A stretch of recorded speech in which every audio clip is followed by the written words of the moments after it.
Good evening everyone. আজকে আমি যে টপিকটা নিয়ে বলবো সেটা হচ্ছে যে ইন্ডিয়ার যে এখন যে ফেসটা চলছে, ঠিক আছে, কিছু মানে খারাপ খবর মানে রুমার্স আসছে যে 2027-এর যে ওডিআই ওয়ার্ল্ড কাপটা হবে সেটাতে ইন্ডিয়ার যে রোহিত শর্মা বিরাট কোহলি পার্টিসিপেট করবে না। ঠিক আছে, আমার জন্য তো এটা খুবই ইললজিক্যাল লাগছে, কারণ দুজনে এত সাকসেসফুল ইন ওডিআইতে, ঠিক আছে, ওদের দুজনের জায়গা মানে রেডি করা 1-1.5 বছরের মধ্যে মানে অসম্ভব ব্যাপার। ঠিক আছে, রোহিত শর্মার জায়গাটা তাও হয়তো ফিলফুল হতে পারে, কারণ বিরাট কোহলির জায়গাটা ফিলফুল হওয়া অসম্ভব। ঠিক আছে আমার মতে। আর যদি দেখো, ঠিক আছে, বিরাট কোহলি তো এখনও বহুত ফিট আছে, ঠিক আছে, ইজিলি 2027 ওয়ার্ল্ড কাপটাকে খেলতে পারে। ঠিক আছে, ডেফিনেটলি মানে খুব কম ম্যাচেস খেলছে, ঠিক আছে, তার জন্য হয়তো রানজি বলছি শায়দ মুস্তাক আলী ট্রফি খেলতে হতে পারে বিরাট কোহলিকে। খেলুক, তাতে কী এসে যায়, ঠিক আছে, যদি এরা যদি দেশের জন্য ভালো হয়, ঠিক আছে, তো খেলুক শায়দ মুস্তাক আলী ট্রফিটা। ঠিক আছে, তারপরে আরও যদি বলি, ঠিক আছে,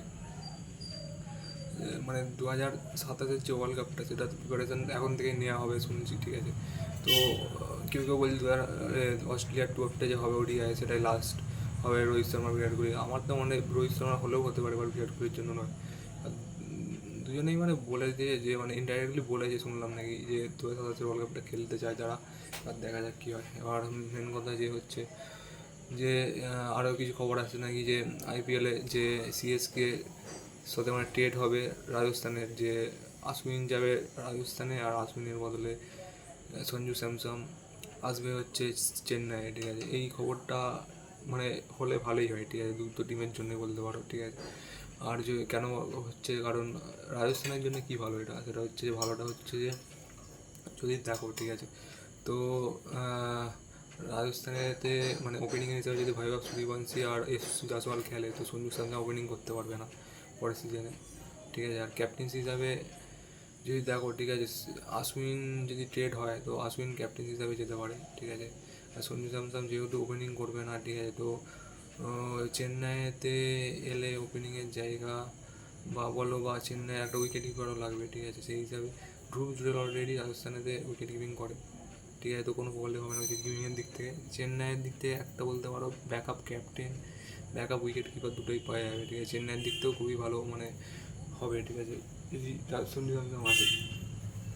ঠিক আছে, আর যদি দেখো, ঠিক আছে, আর একটা কথা বলার ছিল, এটা হচ্ছে যে টেস্টেতে দিক থেকে যদি বলো বেস্ট অলরাউন্ডার, ঠিক আছে, এখনকার টাইমের মধ্যে গ্রেটেস্ট অফ অলরাউন্ডারের মধ্যে যদি বলো এখন হচ্ছে রবীন্দ্র জাডেজার আশেপাশে কেউ নেই।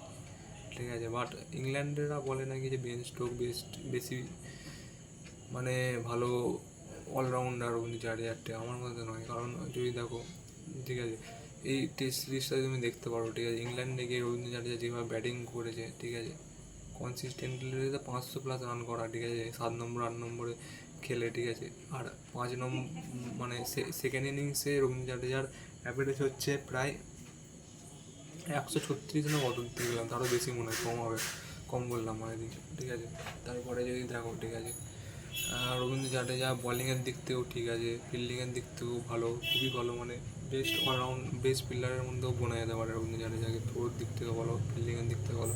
ঠিক আছে, আর ফিটনেসও খুবই ভালো আছে। ঠিক আছে, তারপরে ব্যাটিংয়ে তো মানে নেক্সট লেভেলে খেলছে এখন ব্যাটিং। বলিংও তো ভালোই করে। ঠিক আছে, বলিং ফর্মটা একটু ডিসেন্ট আছে, ঠিক আছে, এখনকার টাইমে। আর ইন্ডিয়াতে বলিং ফর্মটাও নেক্সট লেভেল চলে যায়। আর বেন স্টোক দেখো, নিজের মাঠেতে মানে ইংল্যান্ডেতে যতটা রান না মানে তার থেকে বেশি রবীন্দ্র জাডেজা রান বানিয়েছে ইংল্যান্ডে গিয়ে। বেন স্টোক ইন্ডিয়াতে ছিল, সেখানেও মানে সেরকম খাস কোনো পারফরমেন্স করতে পারে না। আর রবীন্দ্র জাডেজা ইংল্যান্ডে গিয়ে ওদের মাঠে থেকে ওদের থেকে ভালো পারফরমেন্স করছে, বেস্ট অলরাউন্ডার যাকে বলে। ঠিক আছে, তো কোনো কম্পিটিশানে নেই। আর বেস্ট অল টাইম বলার হিসাবে যদি বলা হয়, জাসপ্রীত বুমরা নো ডাউটলি বেস্ট বলার অল টাইমের মধ্যে এখন সুজনের মধ্যে আছে। মানে অল টাইম ইন ক্রিকেট হিস্ট্রির কথা বলা হচ্ছে, ঠিক আছে, বেস্ট বলার। ঠিক আছে, জাসপ্রীত বুমরা ডেফিনেটলি 1-2 নম্বরের মধ্যেই থাকবে। ঠিক আছে, আমার তো মনে হয় না 2 নম্বরে, 1 নম্বরই থাকার কথা। ঠিক আছে, আর যদি দেখো, ঠিক আছে, মানে ঠিকই আছে, বাদ বাকি আর সেরকম কোনো নিউজ আমার কাছে নেই বলার মতো। পরের ভিডিওটা অন্য কিছু নিয়ে ডিসকাস করবো, তাদের জন্য এইটুকুনি। Thank you everyone for watching.